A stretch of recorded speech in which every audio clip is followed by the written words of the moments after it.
ચાલો નમસ્કાર વિદ્યાર્થી મિત્રો, આજે આપણે ચેપ્ટર નંબર 3 મધ્યવર્તી સ્થિતિના માપમાં લેક્ચર નંબર 21નો અભ્યાસ કરીશું. તો છેલ્લે આપણે વિભાગ ઈમાં છઠ્ઠા દાખલાનો અભ્યાસ કરેલો. વિભાગ ઈ દાખલા નંબર 6 આપણે વિભાગ ઈ ચાલુ હતો. વિભાગ ઈ પેજ નંબર 118 દાખલા નંબર 6. આજે આપણે દાખલા નંબર 7 થી અભ્યાસ કરવાનો છે. તો દાખલા નંબર 7માં એવું કીધું કે એક પરીક્ષામાં 60 વિદ્યાર્થીઓએ મેળવેલા ગુણનું વિતરણ નીચે મુજબ છે. વિદ્યાર્થીઓના ગુણનો મધ્યક શોધો. તો આમાં તમારે મધ્યક શોધવાનો છે. આપણે અગાઉ આવી ગયો હતો ચોથો દાખલો કે એમાં તમે મધ્યક શોધ્યો હતો ચોથા દાખલામાં. એવી રીતે તમારે 7મો દાખલો કરવાનો છે. તેમાં વર્ગ આપ્યા આપણે લખી લઈ.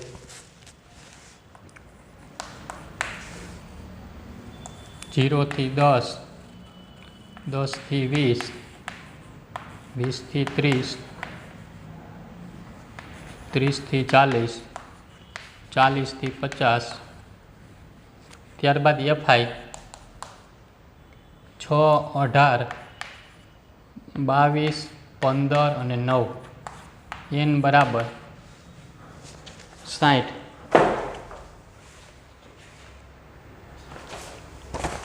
એફઆઈ 1 મિનિટ સોરી, એફઆઈમાં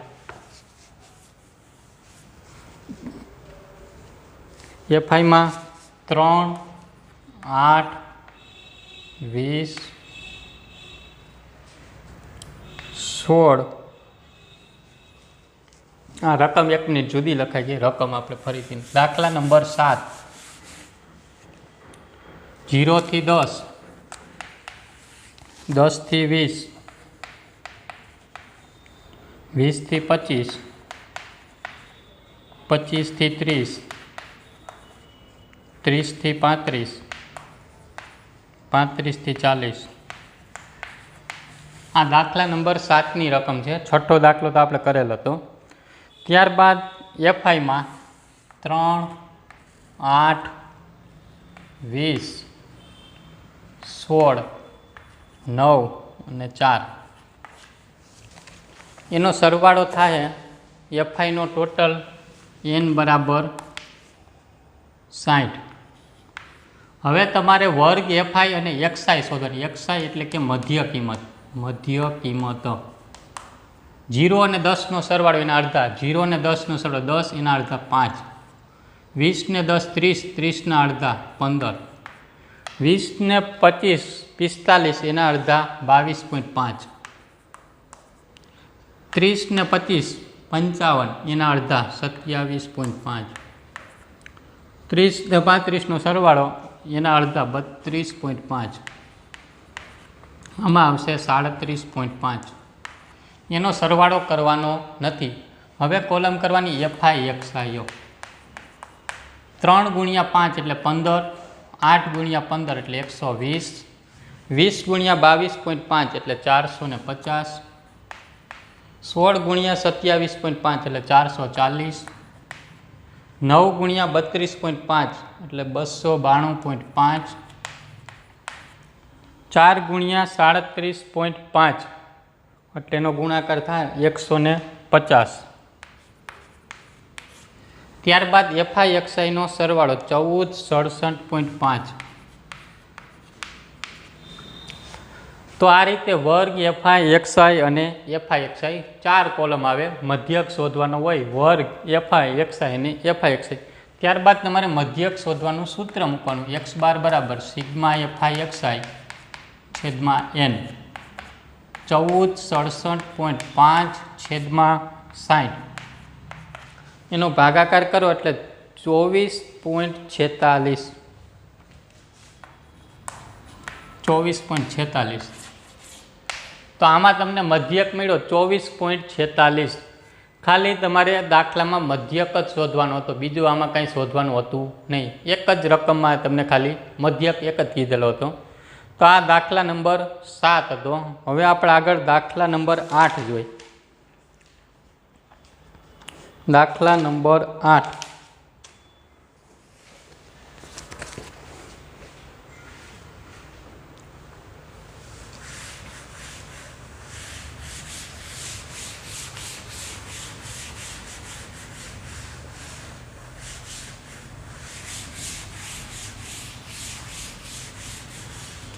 દાખલા નંબર 8માં એવું કીધું, એક ઓફિસના 50 કર્મચારીઓની તેમના કોમ્પ્યુટરના વપરાશના સમયની તપાસ કરવામાં આવી. નીચેના કોષ્ટકમાં તેની વિગતો આપી છે. સમય આપ્યો છે, વર્ગ આપ્યા 5 થી 5.5 એવી રીતે તમને વર્ગ આપ્યા છે અને નીચે કર્મચારીઓની સંખ્યા આપેલી છે. છેલ્લે તમને કીધું કોમ્પ્યુટરના વપરાશના સમય માટે ચતુર્થકો Q1 અને Q3 શોધો. તો આ દાખલામાં તમારે Q1 અને Q3 એ બે વસ્તુ શોધવાની છે. Q1 અને Q3ના દાખલા અગાઉ આપણે કરતા એ રીતે. તો પહેલાં આપણે વર્ગ લખી નાખી. દાખલા નંબર 8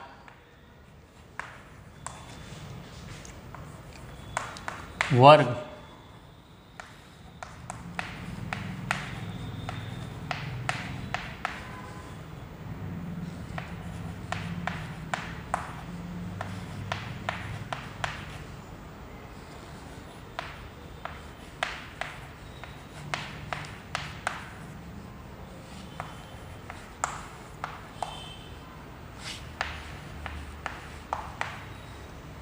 FI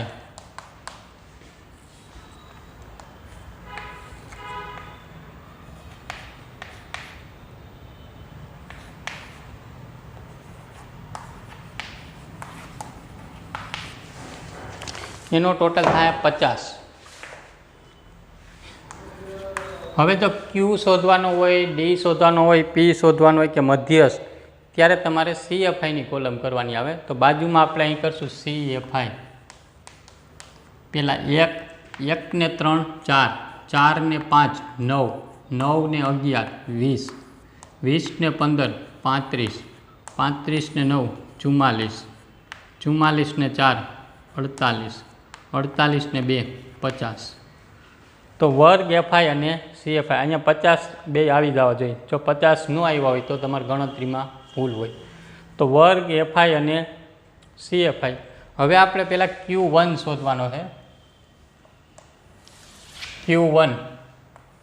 Q1 બરાબર J એના છેદમાં 4 મૂળ અવલોકન. J એટલે 1, N એટલે 50, 50 ના છેદમાં 4, 50 ભેગા 4 એટલે 12.5,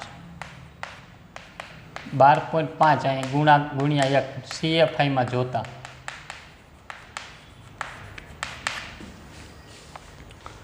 બાર 12.5 ને તમારે CFIમાં જોવાનું. હવે તમારે આમાં કેમાં સમાવેશ થાય એ તમારે જોવાનું. તો 12.5નો તમારે આમાં ન થાય, આમાંય ન થાય, આમાંય ન થાય, 20માં નો આમાં 20માં સમાવેશ થઈ જાય. તો આપણને વર્ગ મળે 6.5 થી 7નો. વર્ગ આપણને 6.5 થી 7નો વર્ગ મળે. આમાં એનો સમાવેશ થઈ જાય. આને CF કહેવાય, આને F કહેવાય. અગાઉ આપણે જે રીતે લખતા હતા એ રીતે. હવે આપણે સૂત્ર મૂકી Q1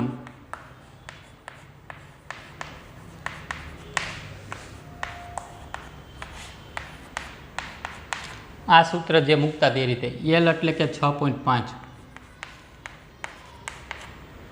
આમ અહીંયા 12.5. આનો જવાબ છે એ આવડો આ. CF એટલે અહીંયા ઉપર, અહીં 9 અને Fમાં 11, અહીંયા 9, Fમાં 11. હવે આ બધા વચ્ચે 0.5નું અંતર છે. જો તફાવત તમે જુઓ, આમાંથી આ બાદ કરો એટલે 0.5 આવે. તો C બરાબર 0.5 મૂકવાના. 0.5નો ગાળો છે એટલે અહીંયા આવશે 0.5. 6.5, 12.5માંથી 9 બાદ 3.5 છેદમાં 11 ગુણ્યા 0.5. 3.5 ગુણ્યા 0.5 એ બેનો ગુણાકાર કરી એટલે 1.75 છેદમાં આવશે 11. 1.75ના છેદમાં 11 એટલે 0.16. બેનો સરવાળો કરી એટલે 6.66.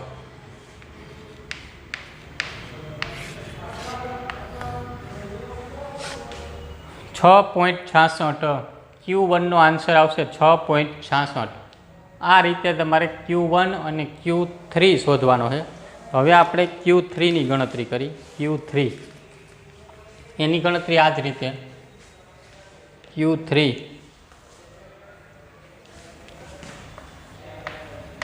જે એનના છેદમાં 4 હું અવલોકન, જે એટલે 3, એન એટલે 50ના છેદમાં 4, 50 ભેગા 4 એટલે 12.5, આ બેનો ગુણાકાર 37.5. CFIમાં જોતા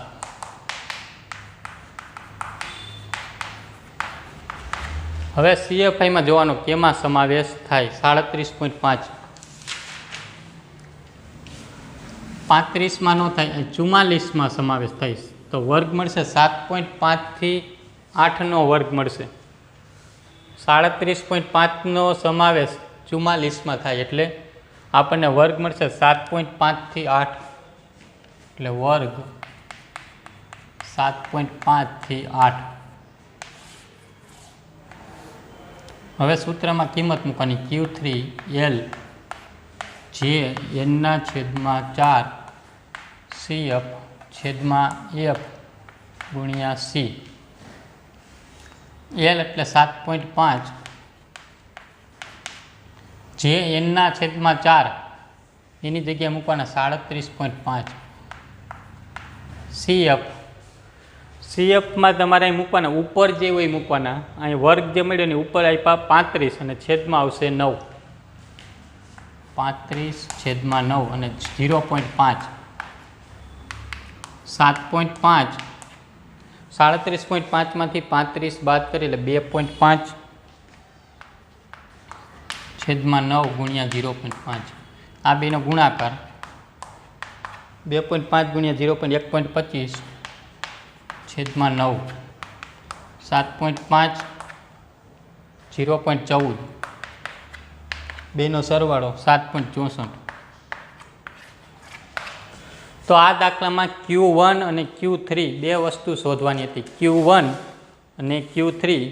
Q1નો આન્સર મળે છે 6.66 અને Q3નો આન્સર મળે 7.64. તો આ વિભાગીના આપણે 1 થી 8 દાખલા હતા, એ 8 દાખલા આપણે પૂરા કર્યા. હવે વિભાગ Fના દાખલા જોવું, ત્યારબાદ આપણે એકેય દાખલા જોવાના નથી. વિભાગ F થઈ જાય એટલે ચેપ્ટર પૂરું, કારણ કે આ બધી રીત આવી ગયેલી છે. વિભાગ Fમાં ટોટલ 8 દાખલા વિભાગ Fમાં આપેલા છે, એટલે 1 થી 2 લેક્ચરમાં કદાચ 2 લેક્ચરમાં વિભાગ Fના દાખલા પૂરા થઈ જશે. ત્યારબાદ પછી આપણે નવા ચેપ્ટરનો અભ્યાસ કરીશું. હવે વિભાગ F.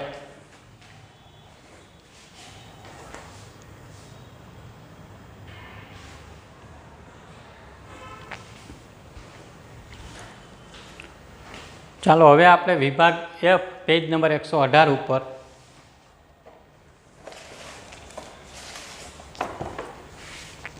પહેલો દાખલો છે. એક શાળાના 55 વિદ્યાર્થીઓના ગુણની માહિતી નીચે આપેલ છે. વર્ગ આપ્યા છે તો પછી નીચે કીધું જો 30% વિદ્યાર્થીઓ નાપાસ થયા તો પાસ થવા માટે જરૂરી ગુણ મેળવો. બીજું, સૌથી વધુ ગુણ મેળવનાર 5% વિદ્યાર્થીની શિષ્યવૃત્તિ આપવાની હોય તો ન્યૂનતમ ગુણ કેટલા થશે. પહેલાં તો શું શોધવાનું એ તમારે પહેલાં નક્કી કરવાનું છે. ટકાવારી જ્યારે આપી હોય ત્યારે P શોધવાનું હોય, Q ને D શોધવાના હોય નહીં. આપણે Q, D અને P વાળા દાખલા આવતા. Q વાળો હમણાં આપણે કરેલો. તો જ્યારે ટકાવારી આપેલ હોય ત્યારે તમારે P અને P શોધવાનો, Q ને D શોધવાના હોય નહીં. તો દાખલા નંબર પહેલો વિકલ્પ જે આપ્યો છે તમારે પહેલાં તો જે વસ્તુ શોધવાની કહી દઉં. પહેલા વિકલ્પમાં તમને પહેલો દાખલો, પહેલા વિકલ્પમાં તમને એમ કીધું 30% વિદ્યાર્થીઓ, આખો વિકલ્પ પહેલો.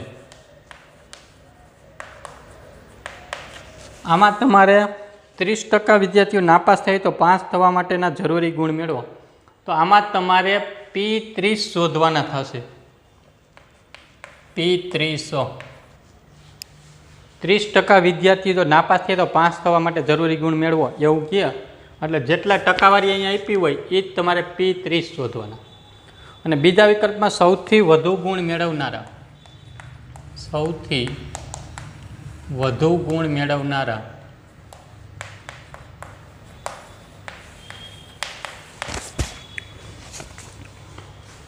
5% વિદ્યાર્થી. તો આમાં તમારે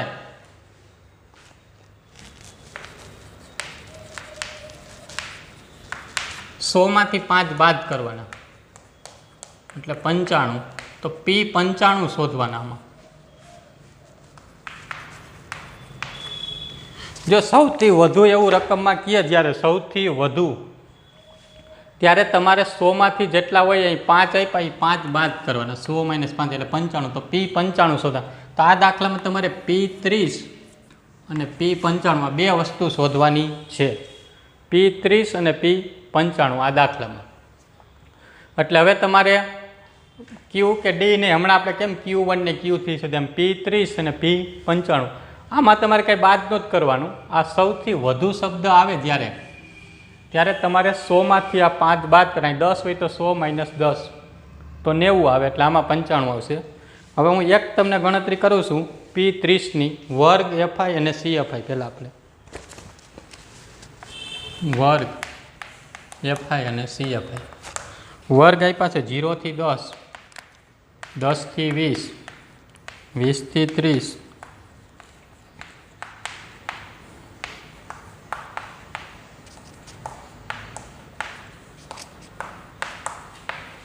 ત્યારબાદ FI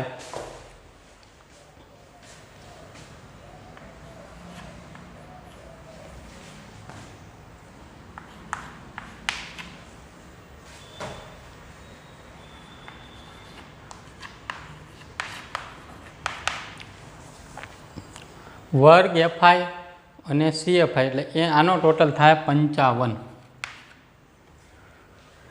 4 ને 7 11 દુ 22 ને 14 14 ને 22 26 ને 9 35 44 ને 9 52 4 ને 7 11 દુ 22 14 ને 22 14 ને 22 એટલે કે 36 ને 9 45 ને 7 52 ને 3 55 હવે તમારે CFI ની કોલમ કરવાની પહેલાં આવશે 4 4 ને 7 11 11 દુ 22 22 ને 14 36 36 ને 9 45 45 ને 7 52 52 ને 3 55 આ રીતે વર્ગ FI અને CFI હવે આપણે પહેલા વિકલ્પમાં P30 અને બીજા વિકલ્પમાં P95 શોધવાના છે તો P30ની ગણતરી હું કરું છું P30 શોધો એટલે પહેલાં આપણે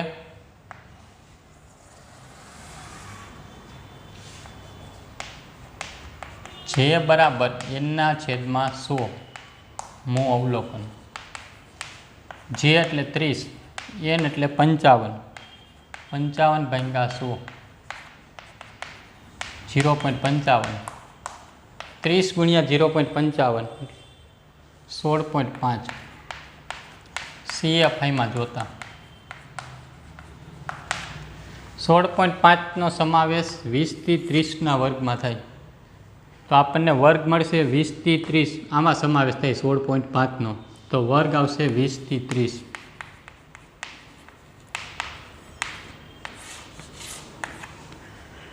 હવે આ તમારે સૂત્ર મૂકવાનું P30 L જે n/4 માઇનસ n/100 છેદમાં F ગુણ્યા C Pમાં નીચે 100 આવે Qમાં 4 અને Dમાં 10 આવે Lમાં 20 અહીંયા આવશે 16.5 CFમાં ઉપર 11 Fમાં 11 Cમાં 10 20 16.5 માઇનસ 11 5.5 છેદમાં 11 ગુણ્યા 10 ઉપર બેનો ગુણાકાર એટલે 55/11 55 ભાગ્યા 11 એટલે 5 એટલે અહીંયા આવશે 25